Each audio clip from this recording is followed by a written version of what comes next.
It's ClandesTime.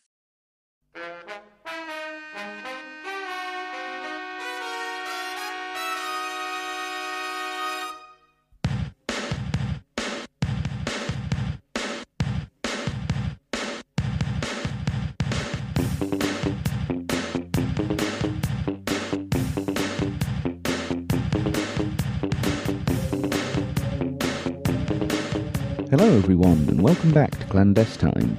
I am Tom Secker, coming to you from the grassy knolls of North Yorkshire, and this is episode 69, Political Correctness Gone Mad.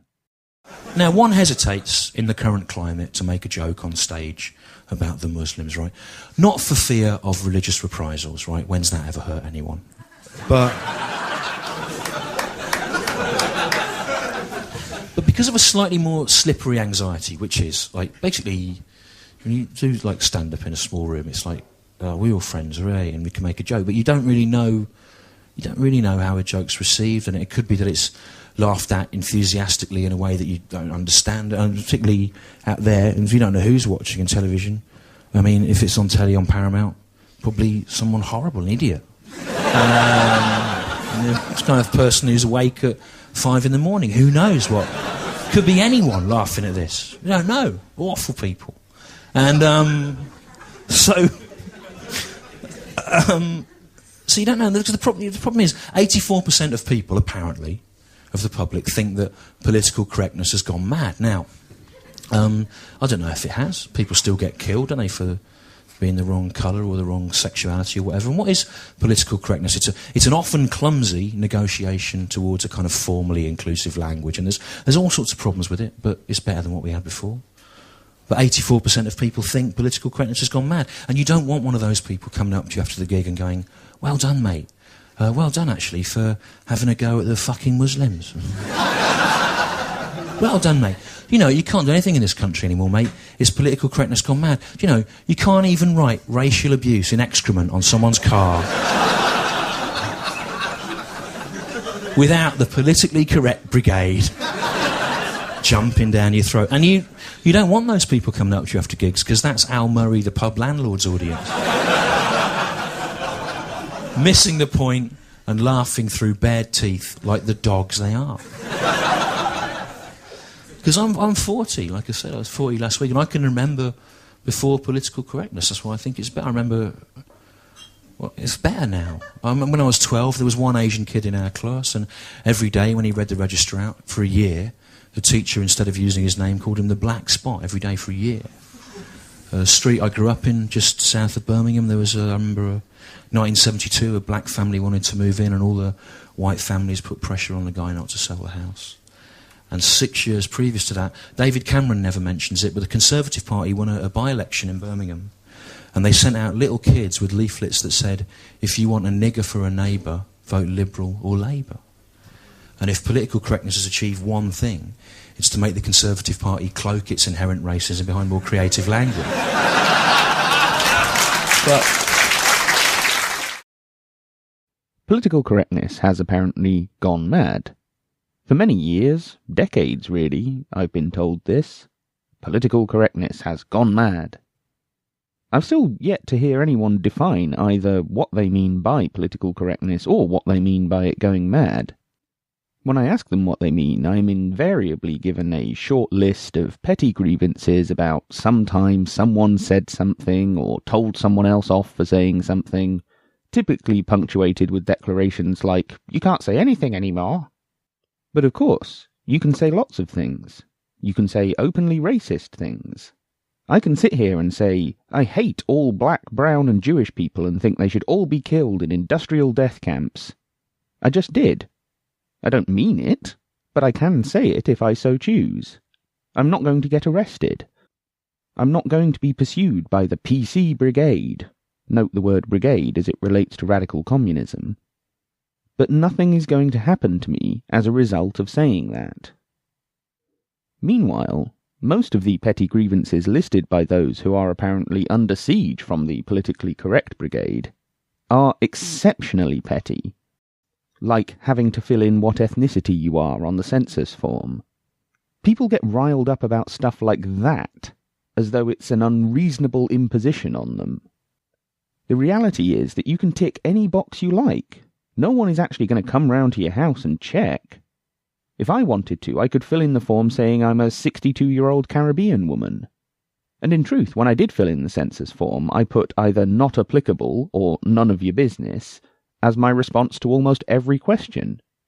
As you can see, I have not been arrested, I'm not going to be. So this is largely about perception rather than reality. If you're a bigoted idiot, or just someone with very little self-discipline who likes to get riled up about nonsense as a way of artificially injecting some emotion and meaning into your life, then you'll get pissed off at these things. The reality, that this is no more of an imposition than is placed on you on a constant basis by all bureaucracies, is irrelevant. It's quite easy to envision such a person looking down the list of different ethnicities listed on the census form and getting themselves really pissed off that the people of non-white colouring dare to exist on this patch of muddy rock sticking out of this particular bit of ocean. How dare the government bureaucracy acknowledge the existence of non-whites? It's easy to imagine such a person finding some small sense of rebellion by ticking the box marked Other and then writing Paki in the space provided. It's also quite easy to imagine, weeks later, when the census results are announced, that same person getting angry at the number of ethnically Pakistani people in the results, completely unaware of the irony. Now, I am not suggesting that there is a concerted effort by thick people to manipulate the census figures. They are probably broadly accurate. I'm simply highlighting how it's circular behaviour, a self-fulfilling mental pattern. No matter what the number is, it's too high. The number could be next to nothing. It would still be possible to sell newspapers saying that the number was too high. The Murdoch papers and the whole media empire under that banner is particularly guilty of this. Murdoch is supposedly a globalist. That's what the more conspiracy-minded of the anti-politically correct brigade tells us.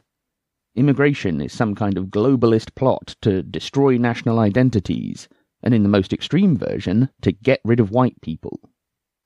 In reality, there are millions more white people in this country than there were 10 years ago, or 20 years ago. The proportional mix is changing, but the total white population is increasing. That's simply a fact. White genocide is a fantasy. Likewise, if all of this was true, then surely Murdoch's output should be the utmost in anti-white political correctness. But it isn't. It's the utmost in nationalistic, tribalistic claptrap that just encourages fear and hate. In each country it's the same. It encourages the most reactionary and idiotic attitudes towards any issue regarding identity, especially racial or national identity. It's interesting.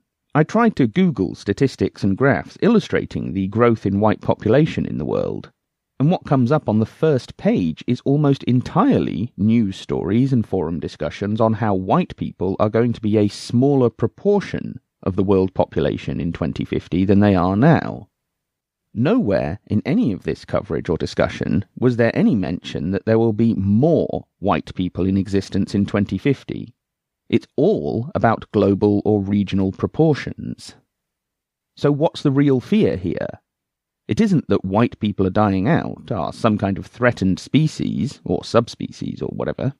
That isn't happening. And deep down, despite their very limited intellectual equipment, most of the people advancing this idea of white genocide know that it isn't happening. The real fear is that there's more of them than there is of us. It's pure tribalistic paranoia. This is best demonstrated by what recently happened in Cologne.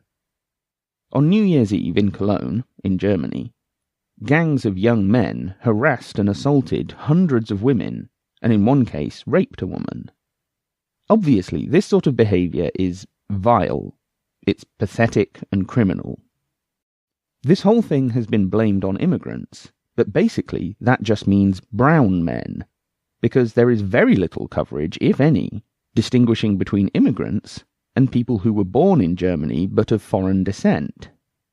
The most recent story I read said that the German authorities have identified 52 suspects, though that will likely rise in time. Still, 52 people, or however many it ends up being, is not the same as an entire section of people. Initially, this story did not get much coverage. Then, several news outlets picked up the story and ran with it, most notably RT and Sputnik, both controlled by the Russian government. They made a big fuss about it. They accused the press of covering up what had happened. The reality, that journalists with New Year's Eve hangovers tend to do pretty shoddy work, even shoddier than their usual standard, that didn't enter into the discussion. What happened in Cologne was not the only thing that they failed to report on in the very lazy first week of 2016. Since then, both RT and Sputnik have run daily coverage focusing on migrants. It has been their number one topic since the turn of the year. And every story that they've put out on this topic has in some way been designed to produce the same knee-jerk reactions, the same tribalistic fears, as Murdoch's coverage of almost everything. Having followed the comments on these stories, I can see that it is producing the desired effect of exacerbating racial and religious tensions and emboldening the far right, at least in their keyboard warrior form. I decided to start calling out these KGB news outlets for this, putting in comments directly describing what they were doing and criticizing them for it. I also took some time to mock and insult and point out the unreality of some of the comments. It's been a fun few weeks, in truth. A few days ago, RT ran a story about one of their journalists being attacked in the refugee camp in Calais, with a follow-up story claiming that knife attacks had increased recently, at least according to the journalist who was menaced by a gang and then suffered a very minor injury. For shits and giggles, I decided to accuse RT of having their journalist go and pick a fight so that he could report on it, and thus fulfill their migrant story of the day requirements. The main RT page on Facebook had no problem with me posting this comment. It is still up, and it drew the amusement of some and the vicious opposition of some others. By contrast, the RT UK page were aghast, demanding that I produce evidence for my claim or that I delete my comment. They threatened to ban me from their community. I pointed out that they'd posted dozens of stories about migrants designed at whipping up tensions, and this was the inevitable result. They asked me if I was retracting my statement. I asked them if they were retracting the flurry of race-baiting stories they'd been pumping out on behalf of the KGB. So they banned me. Note, they did not ban anyone for making racist comments on their stories, even genocidal comments. They did not ban anyone for making hateful remarks, either about peoples in general or against specific individuals. They didn't ban me for engaging in arguments with these racist cretins, and the odd lefty in denial pretending that what happened in Cologne didn't happen. They only banned me when I directly accused them of something, and explicitly called them out for pursuing this agenda, an agenda that had come to them from the Russian government. So once again, where's the fucking political correctness when you can write, "kill all the migrants," but can't write, "this is part of a KGB propaganda campaign"? Back to Cologne. RT also recently published a story claiming that this was a nationwide phenomenon, under the title, "New Form of Criminality. Sex Attacks on New Year's Eve in 12 German States, says leaked police report." They are obviously framing this to make out like there are gangs of Muslim immigrants rampaging and raping people all over Germany. If you actually read the story, it admits a huge gaping problem with that framing. Quote, "Exact details of the suspects proved hard to identify, however, as the states used varying terminology to describe them. For instance, in Baden-Württemberg, the suspects were US American and an Algerian, and some who appeared to look Arab, while Hesse victims said that their attackers were men of North African, Arab, Southern European, Eastern European appearance. North Rhine-Westphalia described the suspected criminals as having the appearance of a migration background and being foreign. The statements here indicate that the victims either had no idea who the attackers were and simply assumed they were foreign, or that the attackers were of a wide variety of ethnic and national backgrounds. None of that made it into the headline, which was clearly and simply designed to provoke a reactionary, bigoted, simple-minded response. Along similar lines, they also recently published a story about a 17-year-old girl in Denmark who was sexually assaulted and defended herself with pepper spray and is now facing a fine for using this illegal weapon. RT's aim in publishing this story was to play into the ultra-paranoid right-wing racist mindset of the government are victimizing anyone who accuses an immigrant of rape.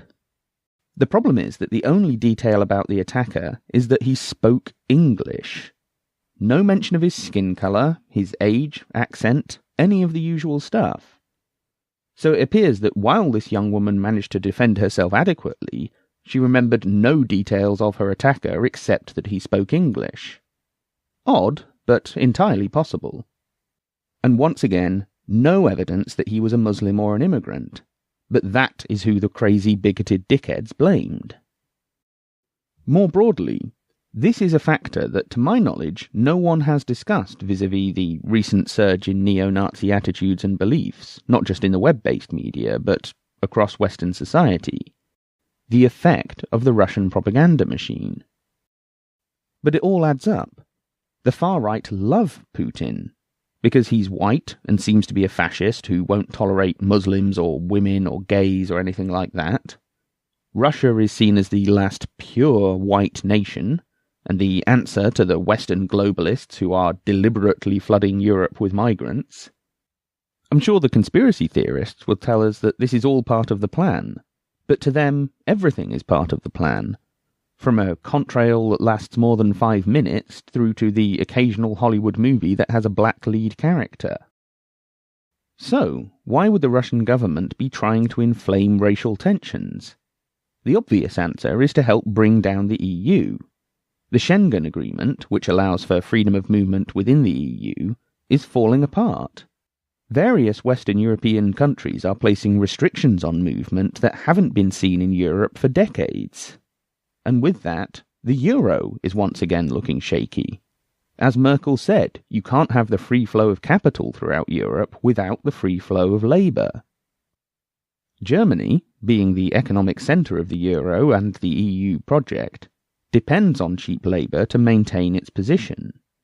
By inflaming tensions and encouraging the collapse of the Schengen Agreement, Russia is taking revenge for EU sanctions and hastening the downfall of the largest power bloc in the region. In turn, this will lead to Russia having more influence in Eastern Europe, which they want, and will piss off the US, for whom a united Europe is a powerful economic and military ally. So, contrary to the idea that Merkel is some kind of Marxist multiculturalist who wants to eradicate white Europeans and this migrant crisis is all made up, the reality is the opposite. Instead of seeing the disintegration of national boundaries, we're seeing them reaffirmed. Instead of this strengthening the EU project, it is weakening it. In pursuing cheap immigrant labour, Merkel has actually made her own position less tenable. Thus, if there is a secret plan behind the migrant crisis, which I don't think there is, then it is one of advancing the security state in the name of dealing with a tiny rise in the population of Europe. That's what's actually happening, but you won't see anyone who is sceptical of the migrant crisis saying this. They'll continue down the multiculturalism is the end of European civilization road, which is the intellectual equivalent of sticking your testicles in a hedge trimmer. The simple reality is that Europe has been multicultural for thousands of years. All they are really objecting to, all they are really scared and angry about, is a word: multiculturalism. And just like communism and terrorism, it's a loosely defined term that is treated as though it were a clear and specific enemy. But getting back to what happened in Cologne, what was missing from any of the coverage was any sense of proportion, as per usual. Did anyone bother to investigate whether women in Cologne, or any other city, were harassed en masse on New Year's Eve by anyone other than brown-skinned people? No. Did anyone look up stories of previous New Year's Eves and whether women were harassed and assaulted then? No. Did anyone present statistics on whether women had been subjected to greater harassment and assault since the influx of migrants from Syria, Libya, and other NATO war zones? No. Did anyone provide any context at all in which to understand this nasty behaviour? No. Instead, it was presented as an exceptional event, a watershed moment, like this was the first time a woman had been raped in a European city, and ditto the RT journalist getting a minor knife wound, as though no journalist ever got injured covering a story before there was a refugee camp in Calais. Now, it may well be that what happened in Cologne was an exceptional event, but the number of complaints has risen dramatically over time, in response to the media coverage. In turn, the media coverage has reported bigger numbers each time it prints a story on this. And what no one seems to have asked is whether the same behaviour would be deemed acceptable, by those on the receiving end or those supposedly defending their honour, if it was committed by white people. Obviously, very few people would excuse rape. But how about slapping a young lady on the bottom or squeezing her breast? This is done without any form of consent and often without the slightest solicitation in all Western European cities on every designated go-out-and-get-drunk evening of the year. I've seen it too often to pretend it doesn't happen, and so have you. In general, when young men are drunk, they don't tend to treat young women with a lot of respect, regardless of whether they have white or brown skin and regardless of their upbringing. Would some of these women in Cologne have tolerated or laughed off the same behaviour if it had come from someone they identified as one of their own? I'm not saying they've made this up. I'm simply asking the question because the lines governing reasonable sexual behaviour are not at all clear in Western society. Some women, in some circumstances, would consider a slap on the bottom to be a sexual assault, or at least sexual harassment. Some of the same women would consider it differently in different circumstances, and depending on who did it. So, while there is something to the point that mass immigration of people from a culture that doesn't have a lot of respect for women is likely to produce an increase in this sort of behaviour, and it's a lie to pretend otherwise, it's equally a lie to pretend as though our Western culture treats women with the respect that they are due. And the people going around hashtagging rapefugees are the same people who will decry any form of feminism as ridiculous, and will happily slut-shame any woman they choose. Don't get me wrong, I'm sure if you're a lesbian that you're a lot better off in the UK than in Saudi Arabia, but the point remains. Likewise, I've seen quite a lot of people refer to our women. The hashtag rapefugees are coming for our women. I'm pretty sure owning women is illegal, so I can only assume that these people are once again falling back on the tribal instincts. Because the women are white, presumably no one actually stopped to ask about the ethnicity of the women being assaulted in Cologne. Because they are white, they are deemed to be ours. They belong to us white guys, not those brown guys. But the really funny thing is that most of these guys have a thing for brown girls. They love the dark hair, the dark eyes, rich skin tones, and who wouldn't? There are a lot of beautiful women out there of every stripe. So, is a lot of racism actually rooted in sexual jealousy and competition? It would appear so, because the notion of the insatiable dark-skinned foreigner defiling your pale-skinned daughter is pretty widespread, and goes back a long way in popular culture. At heart, the racists do not object to pretty brown-skinned women immigrating to Western Europe. They object to young brown-skinned men immigrating. So it's not just about skin colour and race per se. It's about not wanting to compete with exotic-looking foreigners for the attention of nice young ladies. Think about all of the racists you know, And I'm talking about indigenous white Western European racists, the primary racists in our society. And think how many of them have expressed affection or attraction towards women of the same race and ethnicity that they criticize and object to when it's a man, particularly a young man. The coverage of Cologne has been perfect at tapping into these attitudes and feelings. I've even seen this referred to as sexual terrorism, and Sputnik in particular is referring to the Cologne attacks, just like they refer to what happened in Paris or wherever else.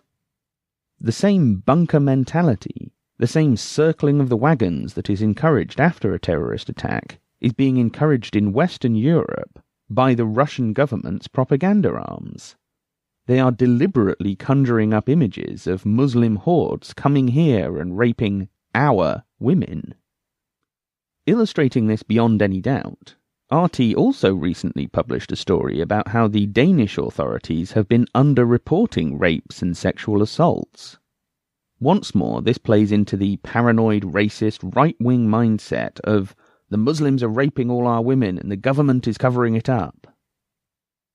The problem is that the story says the Danish police were underreporting or failing to report rapes and sexual assaults up until 2014. And since then they have overhauled their system. So this has nothing to do with the migrant crisis of 2015. Nothing at all. I decided to call out RT once more, saying it was obvious that they were trolling their readership and testing to see how well their propaganda is working. I pointed out that the story had nothing to do with the migrant crisis. Virtually all of the responses I got accused me of being a left-winger in denial, or said that I was a moron, or accused me of being a rapist sympathizer, or accused me of being a rapist, or said that they hoped my mother, sister, girlfriend, or any other woman close to me got raped so that I would know what this is like. So, the people who claim they are trying to protect and defend our women from the onslaught of Arab Muslim rapists that are supposedly invading Europe are explicitly saying that they hope more women get raped in order to somehow prove the likes of me wrong. That's how much these racist, retarded excuses for subhuman scum really care about women, i.e., not one bit. They only pretend to care about women in order to excuse their racism. When challenged, it took no time at all for them to say they actually want women to be raped in order to prove them right. They aren't only racists, they're misogynists. The same dynamic is at play in the US presidential election, with Donald Trump running on an explicitly racist platform and getting quite a lot of support for doing so. He makes a big deal out of not being politically correct, but the reality is that he hasn't been sidelined or demonized by a politically correct media. He's got away with saying all kinds of ludicrous and vicious things, including outright misogynist bullshit, and he hardly ever gets called out for it. Most of the coverage labels his statements as controversial. Donald Trump's controversial comments about Muslims. No, let's call it what it is. Donald Trump's bigoted bullshit about Muslims. Perhaps even more disappointingly, I recently received an email newsletter from a 9/11 group headed by Ian Henshaw that wholly and completely endorsed Trump. It reads, "Whatever you think about Donald Trump, he has at least challenged the Washington establishment and broken the mainstream silence on 9/11. He has said that the Bush family should not be seeking to benefit from 9/11. Even his false comments that Muslims were celebrating in New York have drawn attention to the fact that a group of Israelis was arrested there after celebrating the events. A Trump aide has tweeted the dangerous idea that Hillary Clinton is behind at least one Daesh propaganda video. The widely respected journalist Glenn Greenwald has said that despite the horror of the liberal establishment, Trump is no more right-wing than most Washington politicians. His supporters say that he is independent financially, and, as an opponent of the endless wars, he is better than Hillary Clinton." Now, there's so much wrong with this one paragraph that I could do an entire episode just on that. But suffice to say, Donald Trump did not break the mainstream silence on 9/11. He isn't an opponent of the endless wars. His actual words are, "I would bomb the shit out of them." ISIS is making a tremendous amount of money because they have certain oil camps, right? They have certain areas of oil that they took away. They have some in Syria, some in Iraq. I would bomb the shit out of them.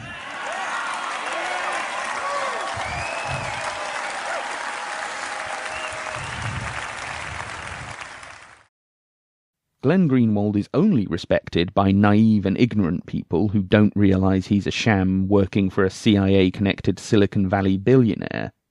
And the dancing Israelis are the biggest distraction in the entire 9/11 tale.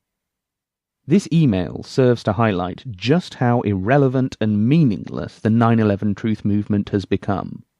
They get some tiny half-glimmer of recognition from a celebrity politician using racism and paranoia to promote himself, and they latch on like fucking limpets.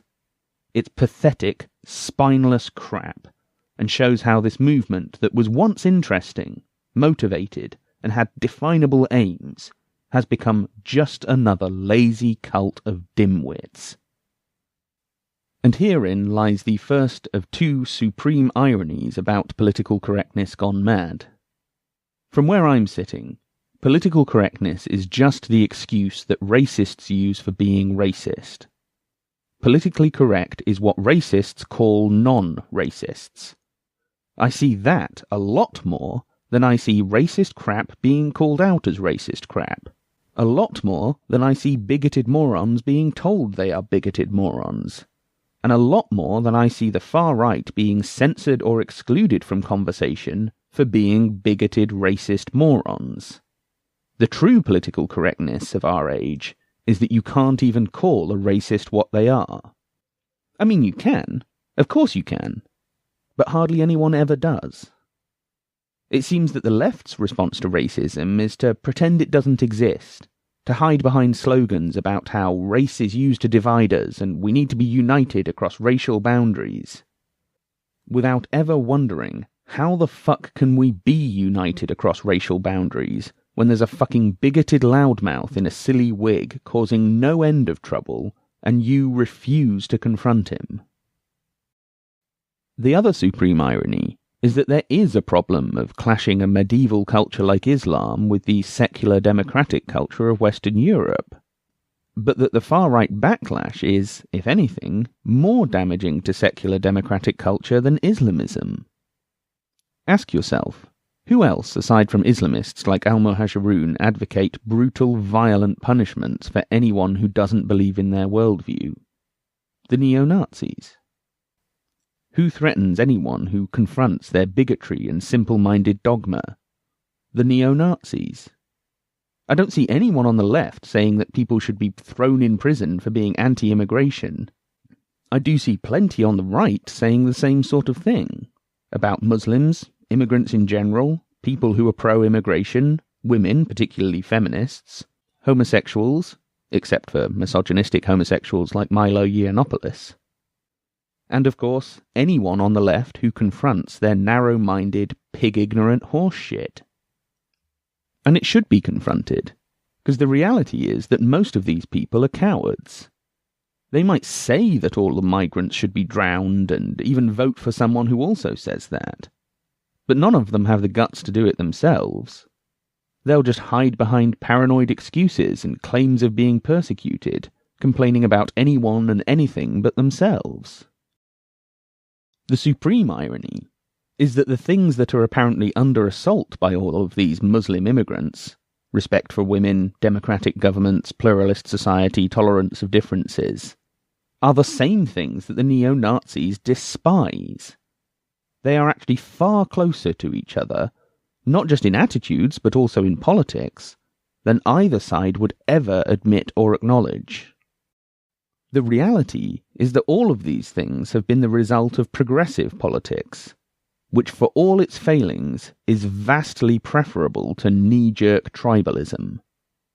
And if you think that that makes me politically correct, then count yourself lucky that you live in a society where I can tell you to go fuck yourself. And I think I'll call it a day there. I hope that you found this episode interesting. I hope that you enjoyed listening.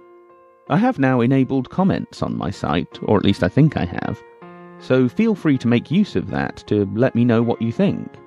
And please check into my site, spyculture.com, to read my articles and listen to other episodes of this show. And if you like it, then you can always subscribe to the site or the show via email, RSS, iTunes, Stitcher, TuneIn. All of the options are there at spyculture.com/subscribe. Finally, if you'd like to give a little thank you and help encourage and support me, then go to the support page where you can buy a copy of my book or a digital download. I've got both the first season of the CIA in Hollywood and the first 50 episodes of ClandesTime available as digital downloads, so go to spyculture.com/support to check that out. And thank you to all of you who have bought downloads or copies of my book recently. It may not add up to a huge amount of money, but it is very much appreciated and it does encourage me. I know I've been a bit quiet this month because I've been taking a step back from a few things, but there is plenty more coming in terms of articles and podcasts, so if nothing else, subscribe to my site to keep up with all of that. As always, I am Tom Secker of spyculture.com and you've been listening to ClandesTime. So thank you for listening, and until next time, take care.